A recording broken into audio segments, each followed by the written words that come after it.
This week, a new draft points proposal was released by the Grattan Institute of Australia, one of our most respected independent think tanks. As it says on their website, Grattan Institute produces high-quality public policy recommendations for Australia's future. This proposal is in relation to the 189, 190 and 491 skilled visas Australia offers to the international community to migrate here. It didn't take long, of course, for this new points test recommendation to hit the media, for any news of a points test review has been long awaited. However, some news outlets and in fact other YouTube channels have taken this release as a final Immigration Department version. It is important to note that this is just a discussion paper provided to the government, like all other discussion papers provided recently. Some of the content may end up being used, but some may not. Still, it does give us a good insight of the direction such changes may ultimately appear. So tonight we're going to take an in-depth view and speak to one of the authors of this report and ask some questions on the important issues it raises.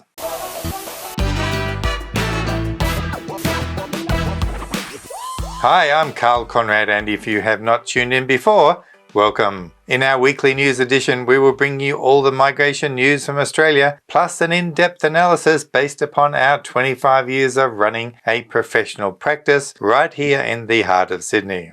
This will be an extended program tonight, for we are interviewing Trent Wiltshire, the Deputy Program Director, Migration and Labour Markets at the Grattan Institute. He is the co-developer of this new points system proposal. Now, before we get into the points table, the big difference is, of course, no points for Australian study requirement, no points for professional year programs, and no points for regional study. The report also recommends the scrapping of the 190 and 491 state-sponsored visas. What will be the implications for regional Australia and regional education providers in particular? We shall talk about this a little later. Now, before we discuss this new point system with the Grattan Institute, let's have a quick rundown of these point categories. Age is always at the top of the list, and you can see here that the age points are far more granulated than before, with the highest point brackets being between the ages of 21 and 29. If you're in this range, you will score the highest points on offer, 100. Once you hit 30 years of age, it's all downhill from there. By the time you reach 35, you're down to 70 points. And by the time you reach 40, it's only 35. 45 years of age will probably remain the cutoff to access this visa system. Next, we have the English component, where there are only two sections. First is Excellent English, same as the current Superior English level, with IELTS of 8 on each test component or above, or the equivalent tests. This will give you 90 points.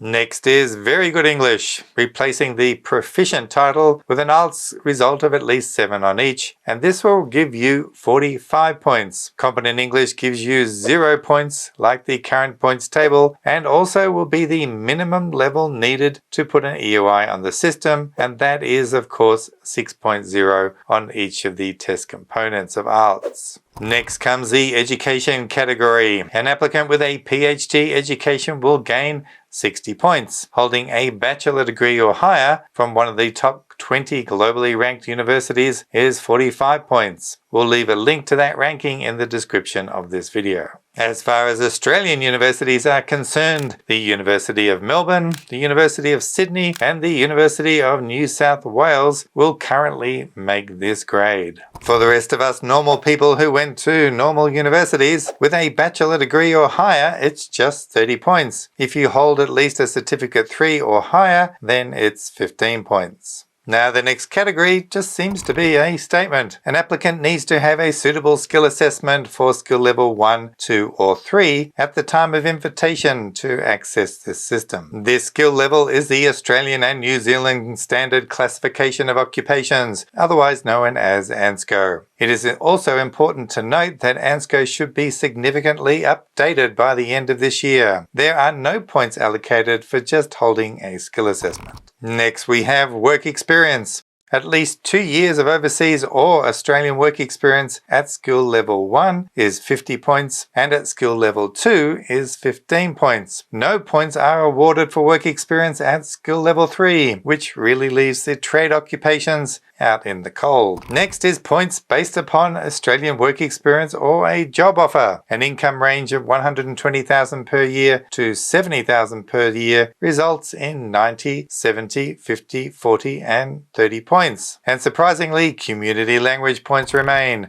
and this could give you another 20 points. Next is partner skills. Essentially, if you're single, you get 90 points. Then if you get a partner, things may go south from there. To keep that 90 points, you would have to be married to someone with excellent English to get 60 points, plus they would need to hold a bachelor degree or higher to get another 30 points. If your partner has no qualifications and little English, then unfortunately your points will go all the way down to 0. Now, when you add up all your points available, it is important to note that 300 points is the minimum recommendation here to be able to register an expression of interest, an EOI. The report also recommends that those lucky enough to score 400 points or above should be given an invitation automatically. Now let's chat to Trent for a while and ask some of those in-depth questions that most journalists would have no idea about. Pause the video, grab a cuppa, for the interview goes for about 35 minutes,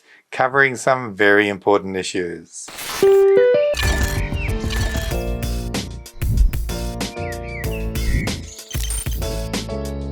Good morning, Trent. How are you today?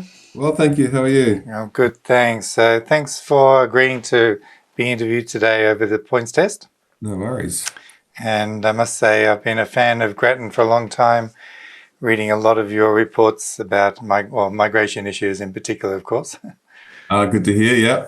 So let's get straight into the nitty-gritty. How much has the department been involved in your, proposal of the test points? Have you been communicating with this? Is this what we are likely going to see in the end? Oh, well, hopefully, but I don't think exactly. So, we've written this report because the government has said, they're open to or exploring changing the points test. So, it was raised in the Parkinson Review. The migration strategy said the government is just exploring reforms. They put out the discussion paper. So, yeah, this certainly sort of leads into or is trying to influence that process. So, we've had a couple of chats with the department. We typically, when we release reports, we brief all sorts of government officials, including, we've also spoken to state and territory governments as well about our proposed reforms. Not always taken that well, but actually, probably better than I expected, to be honest. But yeah, I think hopefully we'll see reform of the points test soon. We think it's going to be a massive economic reform, as our report lays out.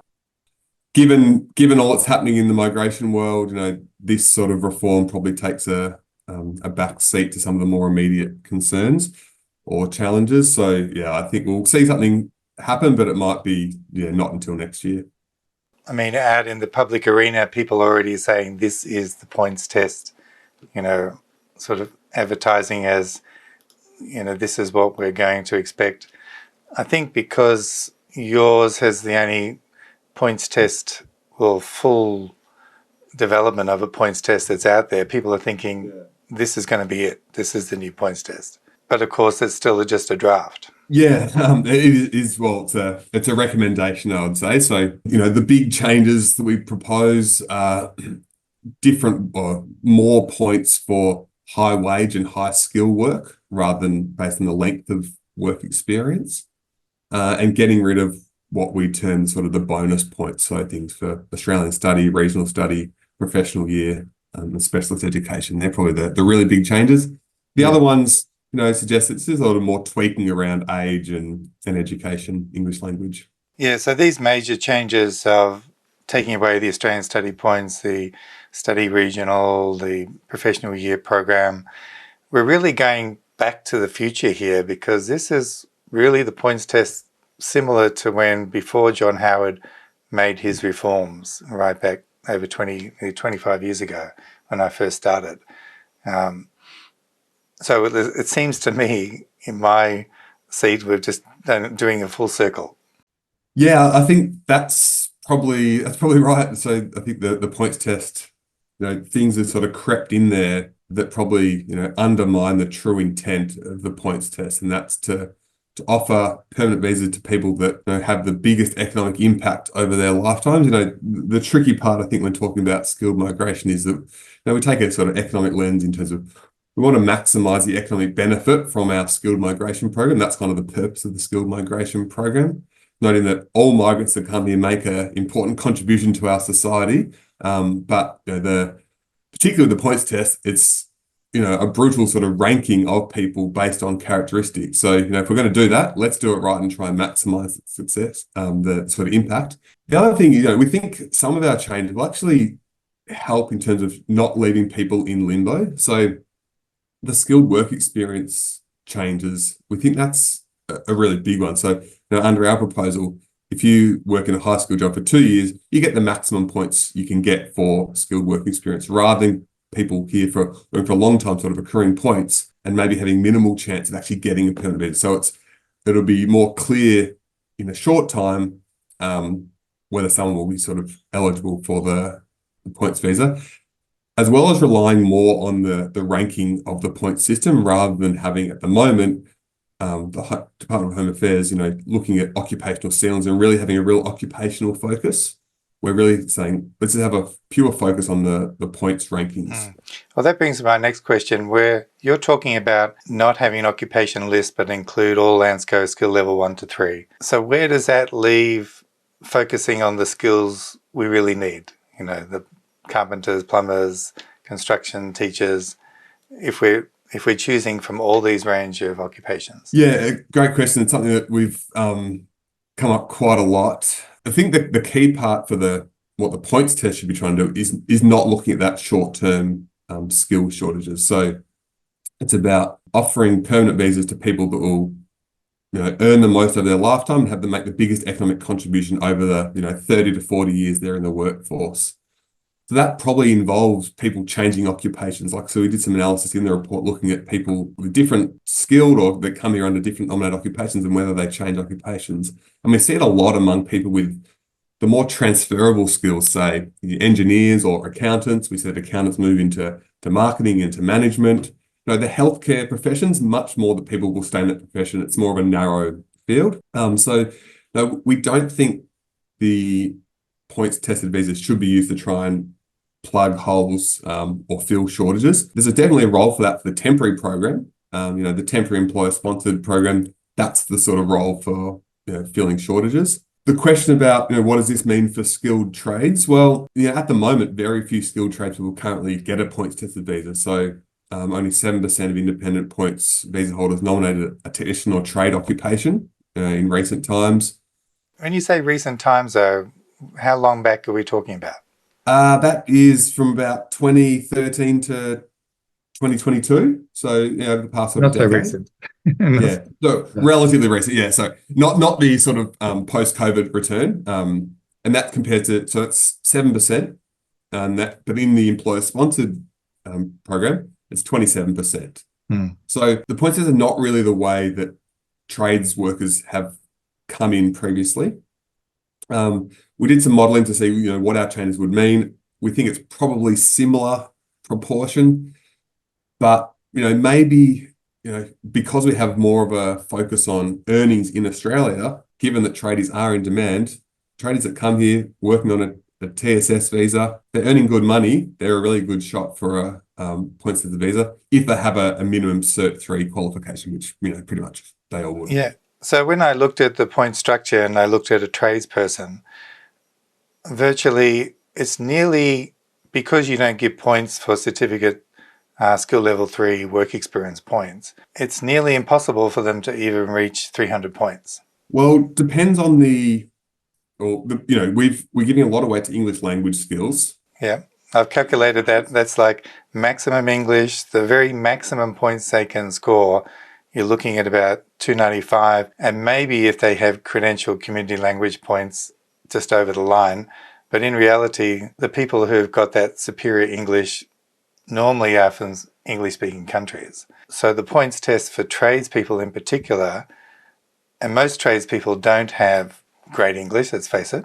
even a lot of tradespeople from England may not be able to get 8 on IELTS. Yeah. So, Yeah. so effectively, seems to cut out the tradespeople nearly altogether. I think that's probably right. And as I just mentioned, hasn't really been a strong route for tradespeople to come to Australia previously. So that's probably going to remain the case.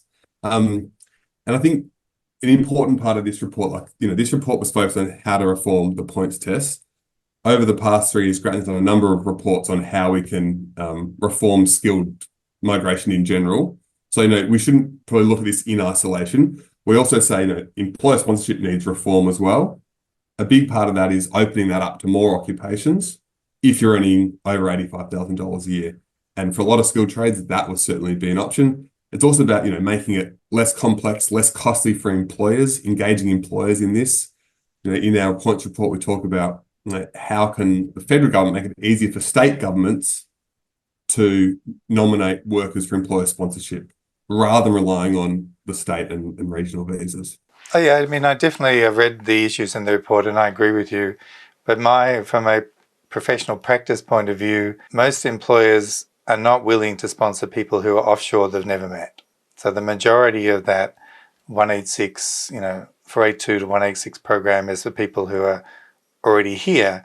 And of course, then we're talking about working holiday makers changing over. We're talking about international students studying, get a job, changing over. So it just seems to me that the 482 visa, the skills, and even the new skills and demand visa is not even going to be able to bring the number of tradespeople we need in. Yeah, I think under the current system, that's probably right. I can imagine a world where there is more offshore recruitment. If it's simpler, if it's cheaper, it's probably going to require a bit of a revolution to get to that point.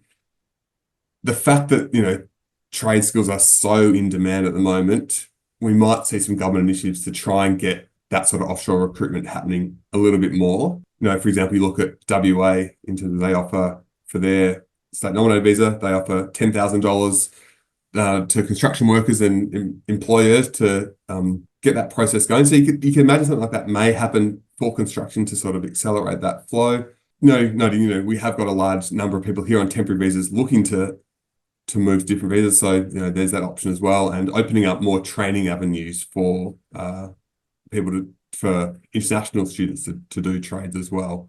It's a tricky one, but I think that's an avenue too. But, I think it's one of the hardest parts to solve. The way the migration system set up, solving that tradespeople issue is a tricky one. It seems to be the points test is aiming towards higher end professionals, higher income people, which of course is going to bring that economic benefit to Australia in the long term, as you pointed out. But where is that going to leave the education industry? Because if you're an international student looking at this points test, no more points for study, no more points for regional study, no more professional year points. Plus, when they work out their overall point strategy, it's not really going to be open to them. Yeah, I think I kind of disagree there. I think we're making it, the previous route was to sort of chase those extra points via regional study, via the professional year. And we think how the previous points test was set up, kind of encourage people to perhaps study things or study in locations or live in locations that they probably wouldn't have chosen without the points there.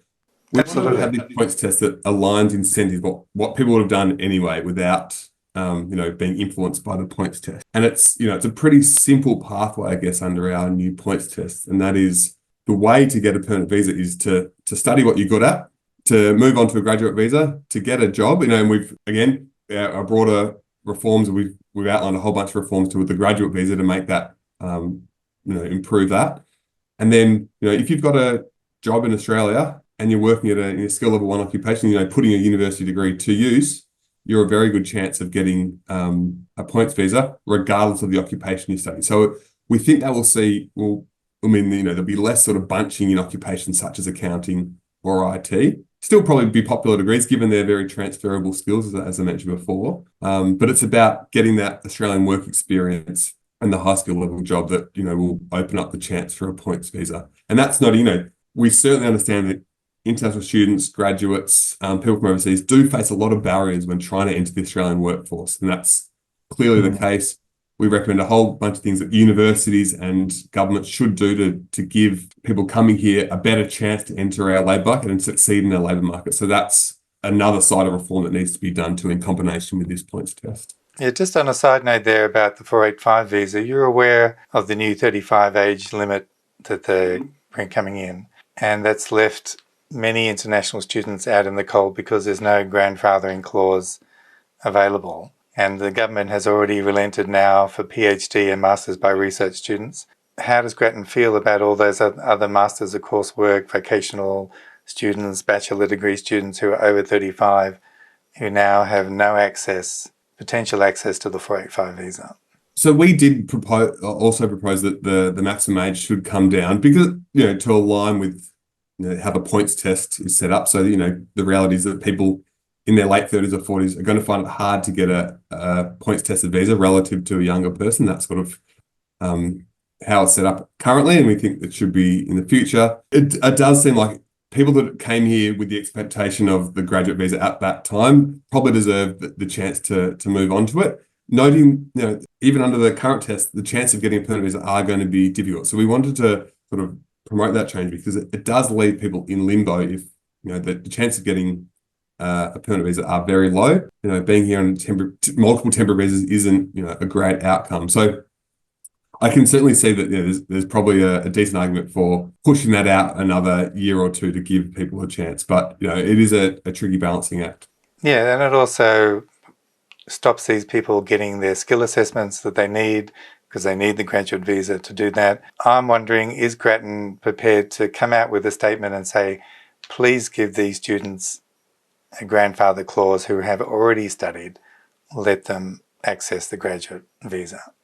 To be honest, we have looked at it a little bit, noting that debate has been going in the background. We have been focused on the points test report, and there is a lot going on. But I think that's it's a reasonable thing to say. There's going to be a lot of people that are really stuck in limbo that thought they'd be able to progress to the grad visa. We know that the grad visa is good in terms of giving people a chance to test themselves in the labour market. So I won't commit to that, but I think that's probably something that I would consider, and if we look into it a little bit more. Okay, great, because there's a lot of people out there who are watching this program who are affected by these changes, who are looking everywhere for just a reasonable perspective and support. It's certainly a good step for the government in terms of relenting for PhDs and masters, like Masters by Research. I think it's a good step, but even that created so much heartache, so much anxiety, and then just to quietly change it, not make any announcement, to slip it into the 485 page, it was really cruel because a lot of people suffered because of that, and there's still a lot of people suffering as well. So we're pushing for that grandfather clause to come in. Now, getting on to the details of the points test, in particular, partner points. Okay, is partner points what you're proposing? Is it going to be time of invitation or time of decision? This is a big issue for partner points. I'm trying to think what the current situation is. Time of invitation? No. So everything else on the points table except partner points is time of invitation. But partner points, so what's happening is, people have been waiting 4 years for their 189 visa. And then many of them have received the wrong advice. They've gone off and get married, and then they've had their visas refused because at the time the case officer opens the file, they've lost 10 points. Yes. Okay. Yeah, I did remember. To be honest, it's, something probably within the weeds of the migration law that we probably didn't quite get across that. I think the general comment would be that, the slow process adds to these problems. So we're certainly saying, speed up decision making, speed up skills assessment. So things like that aren't happening. Oh, for sure. So yeah, I probably can't answer exactly, but it's an example of the intricacies and the difficulties with the system, that leave some people in a really bad or a really tricky situation. Yeah, originally when this EOI system came in, they promoted, they're all going to be granted in 3 months, so this partner points is not an issue. No one's going to get married in 3 months. But when it goes out to 1 year, 2 years, 3 years plus, That's on a young person who's looking to start their life, get married, have kids. That's an awful, awful position to keep applicants in. You must remain single, otherwise you'll be refused. It's something that, if you're talking to the government, please stress time of invitation. Yeah, that is sounds like an important issue. So thanks for raising that. And also the job offer, the points for income, like working in Australia income level, that's great. I can see that. This issue about odd job offer.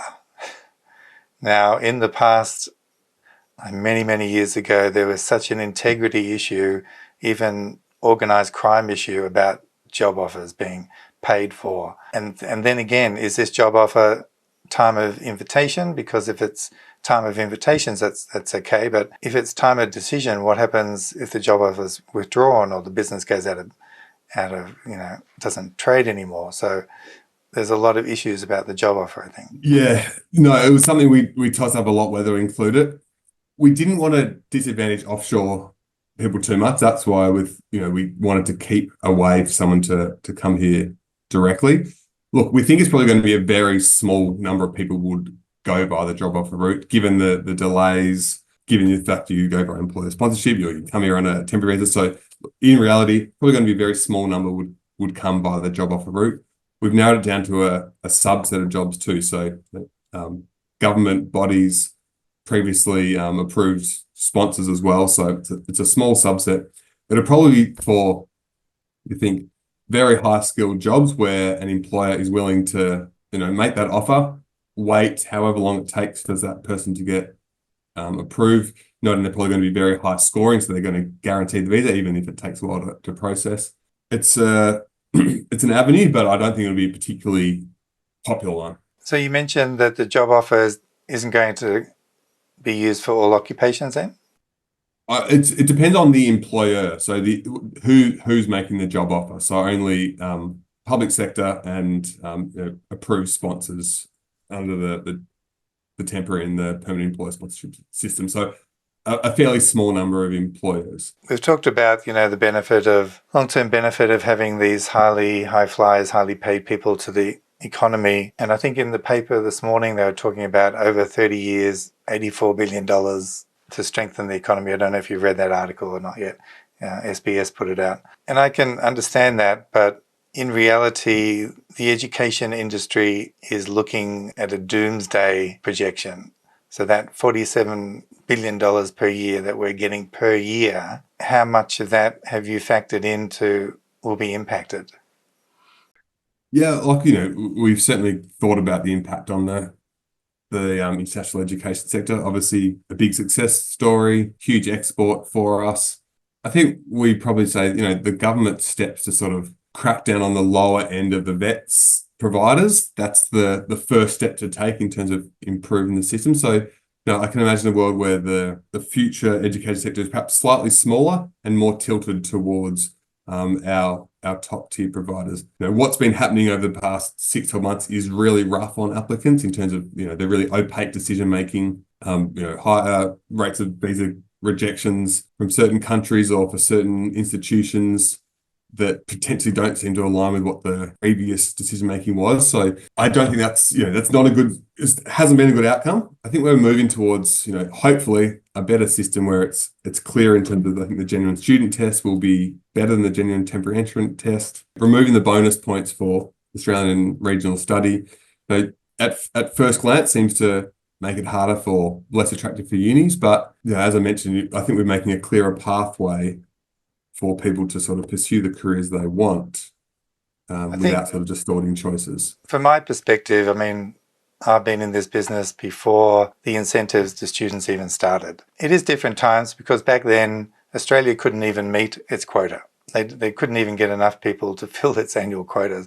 So that's why this student revolution started. We wanted to bring students in, and then came the economic benefit. The other side of the coin is the economic benefit it's brought, and it's taken over 20 years of carefully nurturing this industry. And back in 2013, Labor tried to break the link between study and migration, and that hit the industry really hard. In fact, it's still known as the Labor damage to the education industry, it's got a title for back then. It seems obviously Labor's trying to do the same thing. Now, I know Grattan Institute's nothing about politics, but it's a big risk to that industry. And I don't think people who haven't seen it growing slowly over 20 years, they don't understand the link between students and students seeing a potential migration pathway. I think it's a risk in terms of trying to overhaul it. But I think there was a risk of where we were heading in terms of we had a lot of students graduating here, moving on to the graduate visa, having very poor labour market outcomes while on the grad visa. That's, a whole bunch of factors underlying that. Discrimination, poor quality education, employers not wanting to engage in the migration system, all these things leading to a large number of students graduating here, not really having a good prospect of gaining PR, staying here for a while, moving around across different visas and then having to return home. That's not a great outcome either. And I think that would actually send a bad signal to potential students in the future that, we don't treat our students that come here particularly well. Breaking the link between studying and permanent migration, the direct link I think was okay, but I think it's silly to deny that a lot of people that come and study here would consider moving here, or even if they don't at the time, in the future they might consider moving here. Circumstances change. So we shouldn't be denying that link. We should be giving people a chance to prove themselves, because we actually think the biggest benefits from our international education sector beyond the direct tuition fees paid are the long-term benefits of getting these young, highly talented people studying in our best institutions to stay here permanently. That's sort of the biggest economic dividend we get. Certainly the higher-end universities will be happy about these proposed changes, I'm sure. But in relation to the others, there's a big question mark on how this is going to pan out. I've already outlined earlier in the show that this test is just a proposal. That's right, yeah. It's a proposal that we hope that, if I could float a couple of things that, the government, this is purely my speculation, what the government might do in terms of differences to what our would be. Look, I could see a world where they perhaps offer bonus points for occupations that are currently in demand. So maybe healthcare workers, maybe construction workers receive 5 or 10 bonus points depending on the number of points. That's something I could definitely see the case. That's in those industries as well that potentially underpaid relative to others, so particularly healthcare. So that's something I could see existing. Maybe study points remain, but regional study points go, something like that. So that could be something that the government actually consider in the end. But noting that ours is a proposal, not government policy. Now, this proposal of scrapping the 190 and 491 visas, does it include scrapping of the Australian-sponsored 491 subclass? If you just remind me what that one is. You've got the state-sponsored 491 and the Australian-sponsored 491. The family, is that the family? Family one, yeah. I think we didn't touch on that, so it's just the state-sponsored. And have you spoken to the state and territories about the scrapping of the regional visas? Yeah, we certainly did, and to get an understanding of how the states and territories use these visas, and we said it has sort of multiple objectives in terms of supporting population growth, trying to target growth industries, supporting local universities, a whole range of objectives. Our analysis shows that outcomes are much worse, particularly for the regional visa holders, and that's particularly because it's provisional. People, restricted from where they want to live and work. That doesn't affect just them; it also affects their families. We see spouses under the regional system working in typically lower skilled jobs and earning less than other spouses. So, we particularly think the regional visa is the bad one. Really should be scrapped. The state visa outcome's not as bad, but still we think a better system is a bigger independent points 189 cohort and more employer sponsorship by state and territory governments to, if they want to need more nurses or doctors or teachers, sponsor them directly rather than relying on the points test. Originally when the state sponsorship came in before the regional provision of visa, the states were offering state sponsorship positions really easily, and I remember talking to the manager of Western Australian Government sponsorship program. They said out of the 400 odd invitations they issued, only about 10 people registered with them to tell them they actually moved to WA. So the states got wise and started to include residency and other requirements for obtaining sponsorship. And on face value, this seems to have yielded a much better result for those regions. Yeah, we think it's just a sort of an expensive way to pursue regional development policy. So if we allow people to come here and earn more over their lifetimes, that's a bigger economic benefit for governments, potentially more productivity benefits as well, compared to someone who's sort of tied to an area and end up working in a less skilled job than they perhaps could. So I'd say I think the proposal we have is that we should be using carrots rather than sticks to get people to move to certain areas. If Western Australia wants to try and get people to move to certain areas, or the Victorian government wants people to move to Ballarat, Bendigo, or regional areas, they should devote some of their resources to supporting people to move to these areas, rather than tying them to certain areas with restrictions, or offering visits to only certain people that sort of were willing to make that sacrifice. That's our argument. But what happened in the past was, yes, people would take those incentives and yes, would go there, but as soon as they learn that there's no legal requirement that they have to stay, they move on to somewhere else. That applies to Australians as well. If we don't make Australians live in certain areas and work in certain jobs, people move around for what's best for them.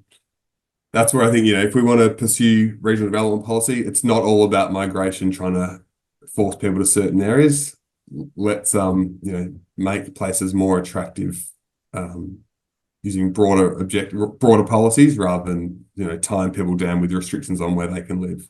I guess they would come because, say, we have lots of open space and many places you can rent at a cheaper price, and we offer free childcare or something like that. Whatever it takes to get people to live there. But yeah, that's right. Now, you mentioned these changes would probably start in July 26, and I think there's little doubt the government would like to get this done quicker, particularly in an election year. Do you get any feeling that it may come in by July next year? I think, given where we're at in terms of just the discussion papers out, I think next year is too soon. I think Home Affairs as well would struggle to actually implement changes into the system to be able to do it. So I think, I can't see it being next year. Thanks, Trent. I really appreciate the time you've given the program today. And as we stressed earlier in the introduction, your points test outline is a proposal at this stage. Yeah, no, good. Yeah. And, I think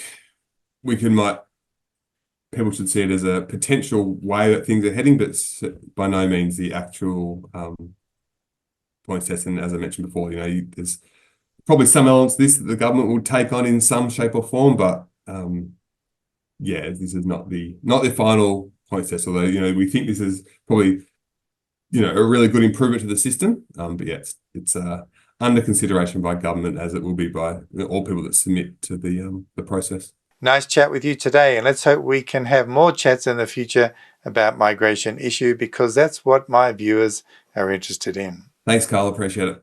All right. Take care. Bye. Certainly, there are many contentious issues with Grattan's proposed points test. The main one is the impact on the international education industry, especially the regional education sector.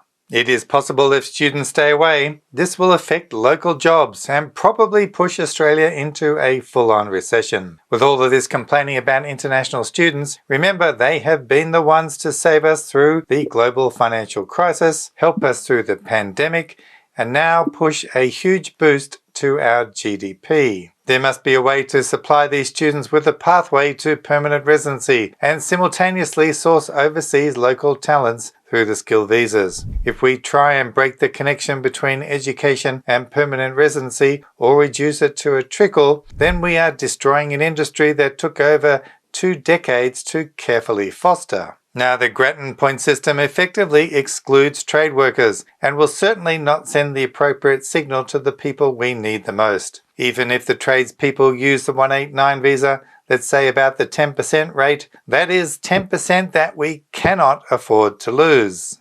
However, Grattan is right about employer sponsorship. The employer-sponsored visa is so daunting and has so many obligations that drastic reforms alone would be needed before essential workers in the trades and others could be sourced from overseas. Undoubtedly, the Reform Points Test submissions and the Department's responses will be closely watched in the months ahead.